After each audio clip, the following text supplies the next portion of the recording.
Boa noite, retornando para mais um dia dos nossos estudos rápidos do Livro dos Espíritos. Se tiver alguém aí comigo já agora, só me dê um ok, se o som está tudo bem, e nós já vamos iniciar.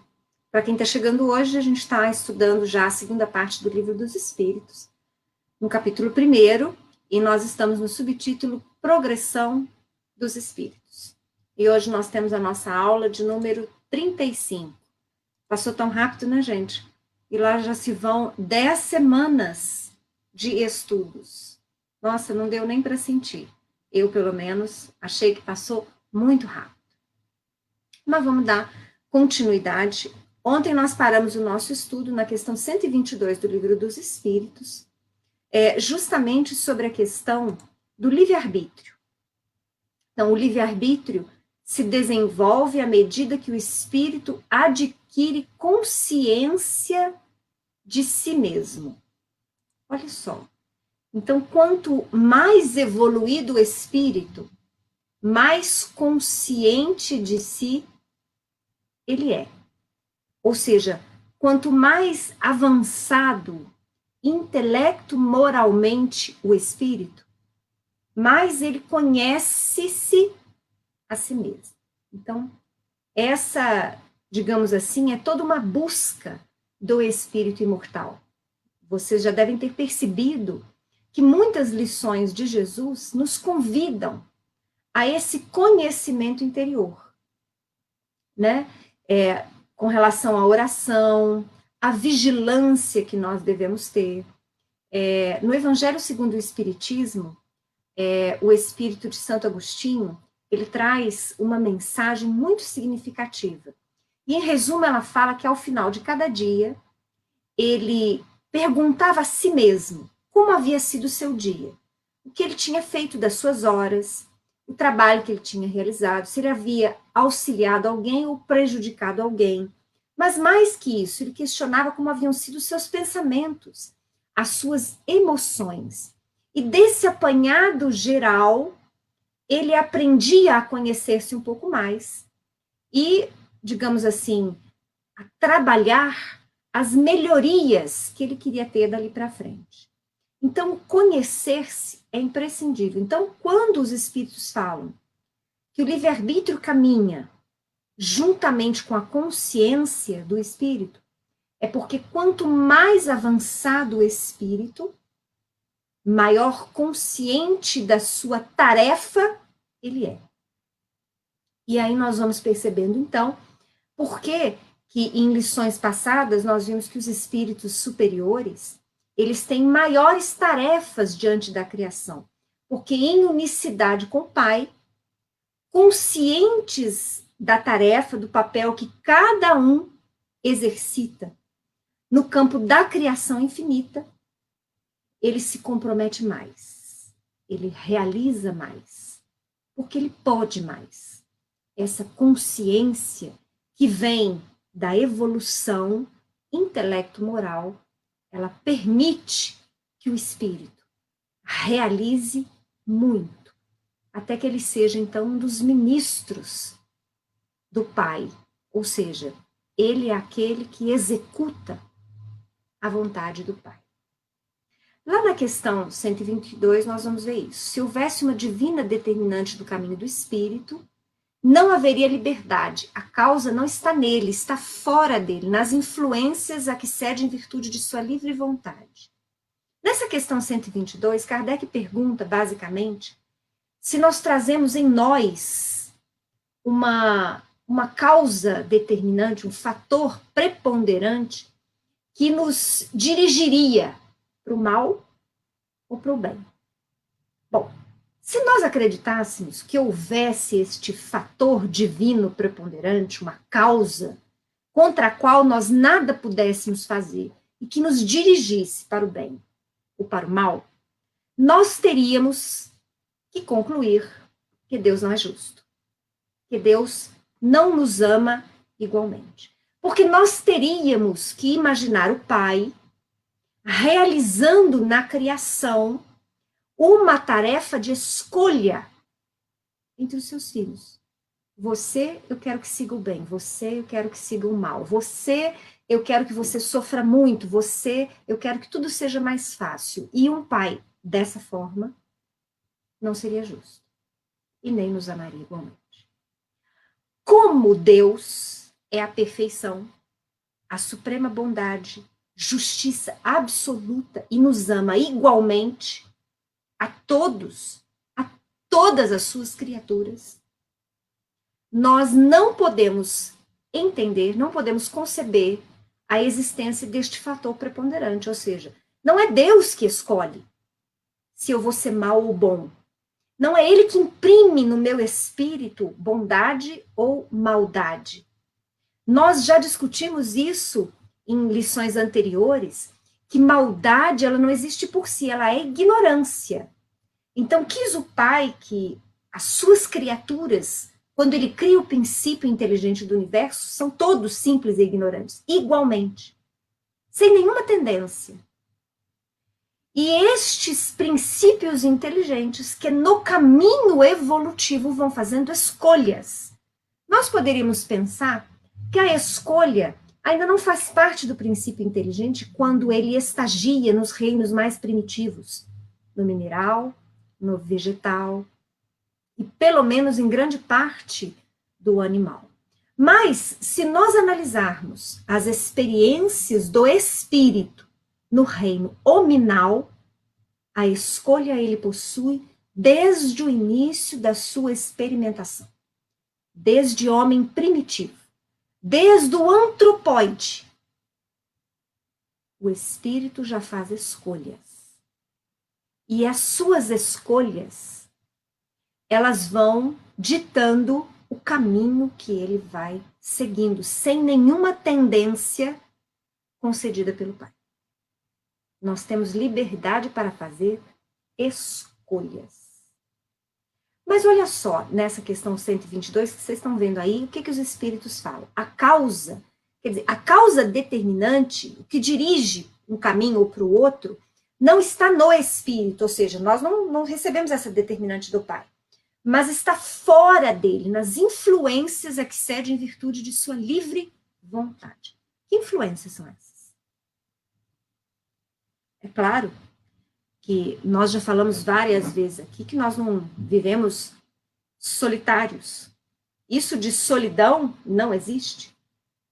Porque nós estamos cercados de uma nuvem de testemunhas, como já afirmava o apóstolo Paulo. E quem são essas testemunhas? E que nuvem seria essa? Seriam os espíritos desencarnados, libertos temporariamente do corpo físico, mas ainda estagiando em experiências, vamos dizer assim, estagiando e em experiências as mais diversas. Então, se nós, quando encarnados, estamos em estágios variados evolutivos, porque aqui embaixo, no plano mais denso da matéria, nós ainda vemos na Terra a bondade, a maldade, a justiça, a injustiça, a saúde e a doença. Há uma variedade muito grande de experiências dos espíritos encarnados. Pois é, mas esta variedade também permanece na espiritualidade. E assim como no plano denso, os que têm boas tendências, os que já buscam seguir o caminho do bem, eles auxiliam os demais, aqueles que optam pela ignorância, pela crueldade, pela maldade, pelo caminho do desequilíbrio, do egoísmo, basicamente, eles também interferem em relação aos seus semelhantes, prejudicando-os. É assim. Então, a lei da sintonia, ela vale no plano denso da matéria, mas ela vale também no intercâmbio entre os planos. Então, se eu encarnada influencio com os meus pensamentos, as minhas emoções, as minhas atitudes, aqueles que convivem comigo no plano denso, eu também influencio aqueles que convivem comigo no plano espiritual.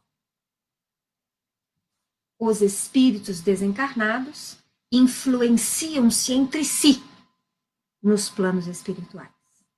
e os espíritos desencarnados influenciam os encarnados. Há um intercâmbio contínuo. Estamos falando de energias. Estamos falando de pensamento. É uma força descomunal. Dizem os espíritos que nós ainda não sabemos quão poderoso é o nosso pensamento. E Jesus já nos deu uma pequena dica sobre isso.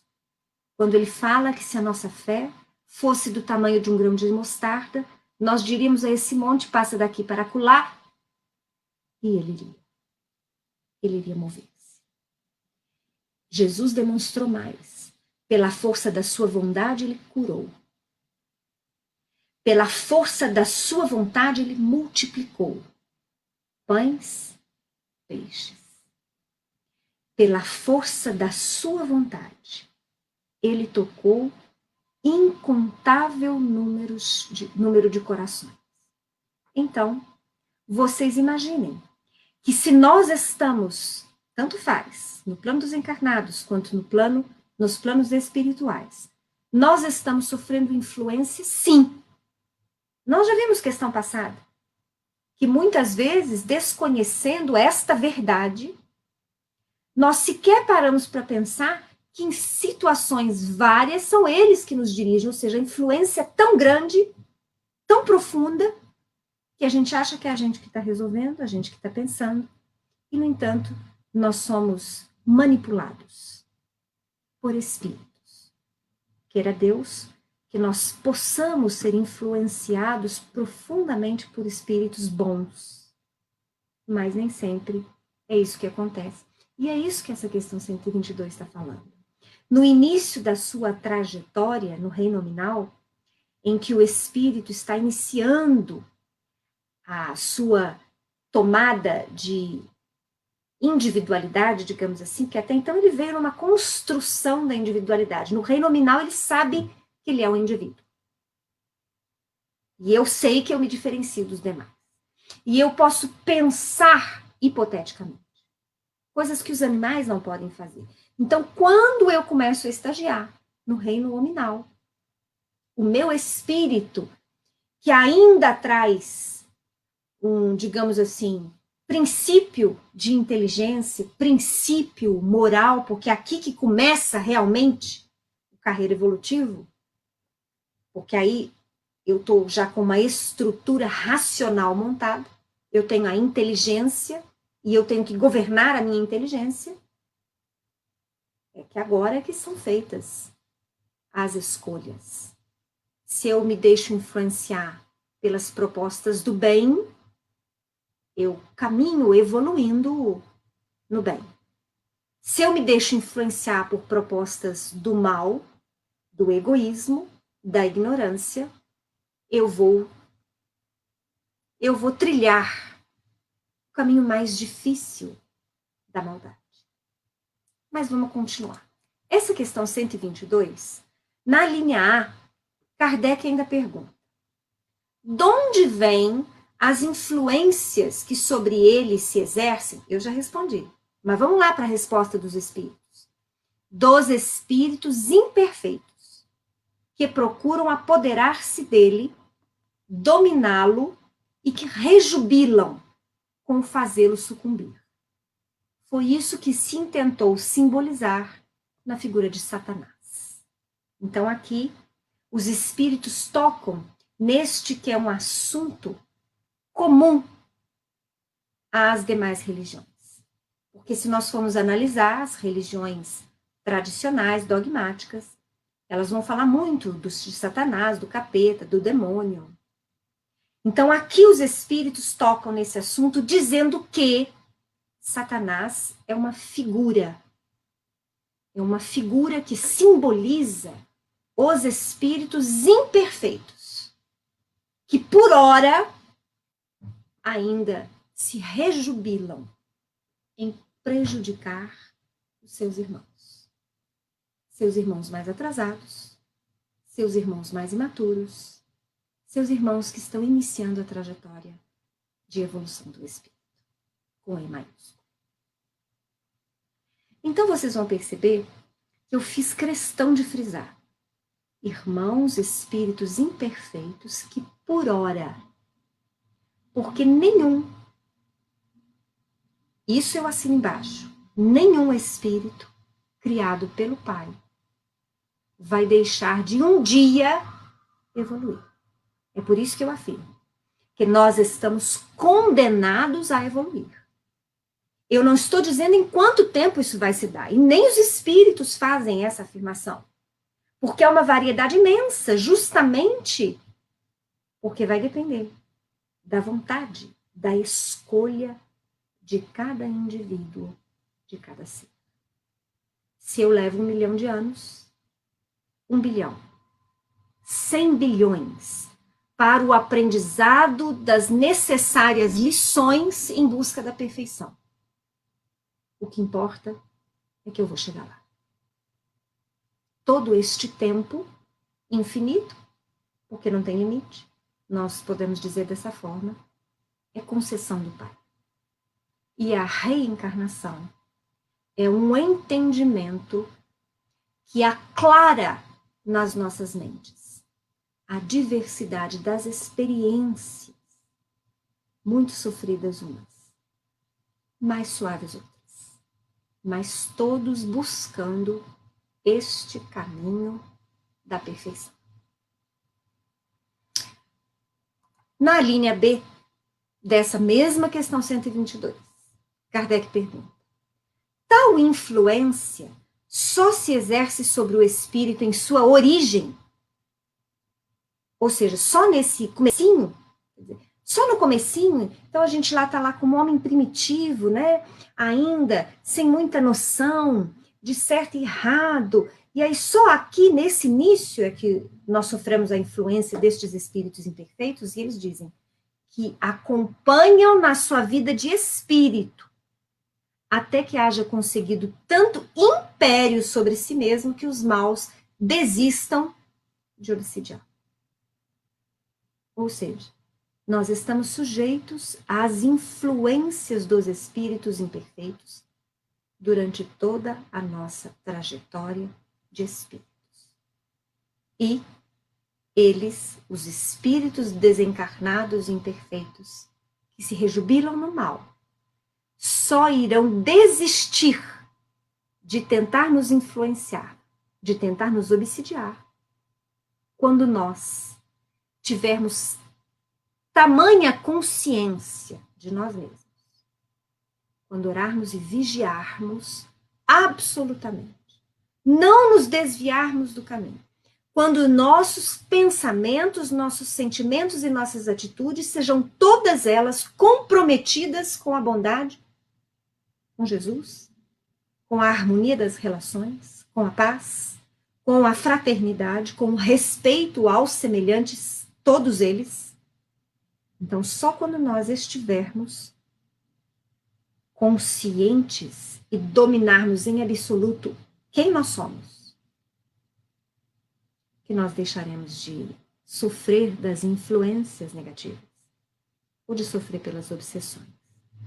Mais uma vez, a mensagem de Jesus do orai e vigiai é imprescindível. Por quê? Porque enquanto eu não domino em absoluto quem eu sou, eu preciso continuamente orar para buscar as fontes de mais alto.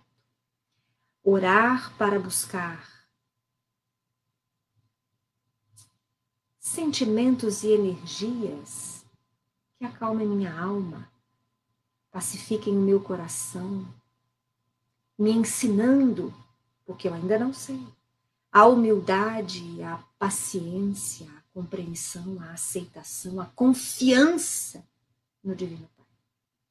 E se eu preciso orar para que eu possa sintonizar com estas forças superiores, eu preciso vigiar-me, porque a lei da sintonia existe em qualquer estágio das minhas experiências.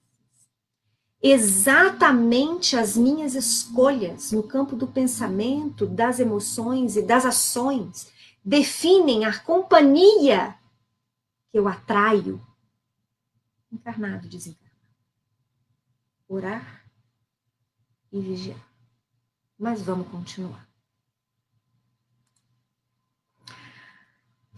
Na questão 123, Kardec pergunta: por que há Deus permitido que os espíritos possam tomar o caminho do mal? Quer dizer, por que Deus permite então o mal?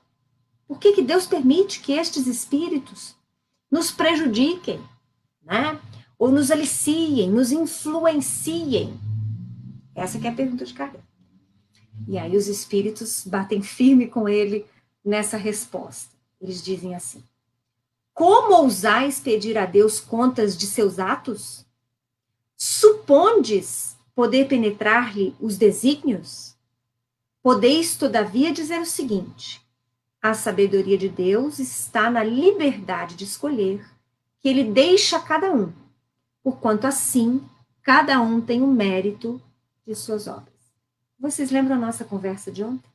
Quando eu falei da realidade da meritocracia e que nós vamos percebendo a existência da vontade divina nesse caminho, nesse sentido. Ou seja, nós não somos absolutamente ninguém para questionarmos as decisões, a vontade do Pai.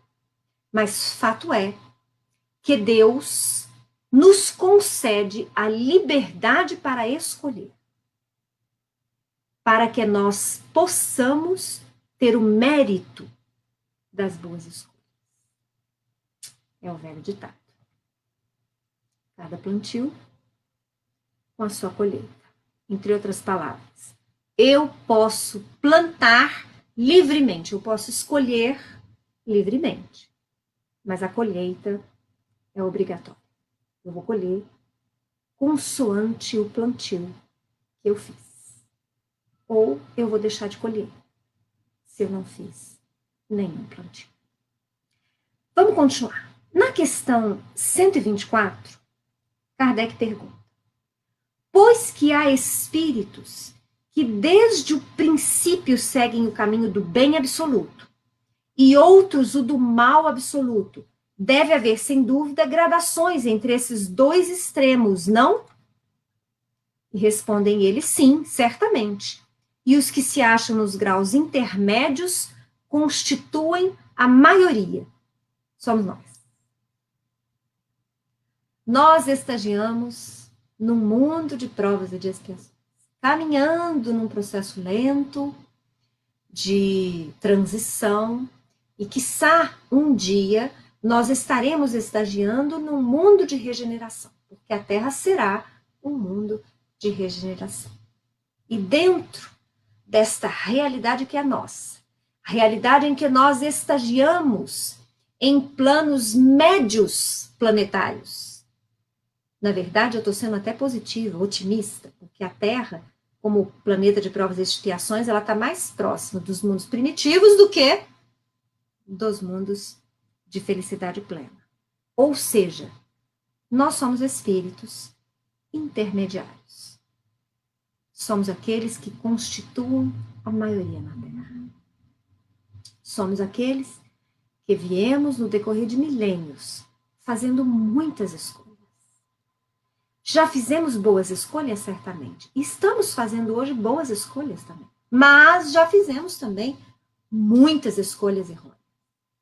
Um dos motivos para que o esquecimento seja necessário no processo evolutivo na Terra, em vista da reencarnação, é justamente porque nós não temos grandes alegrias para recordar. Nós temos muitos crimes, muitas lesões que praticamos contra o mundo, contra as coletividades.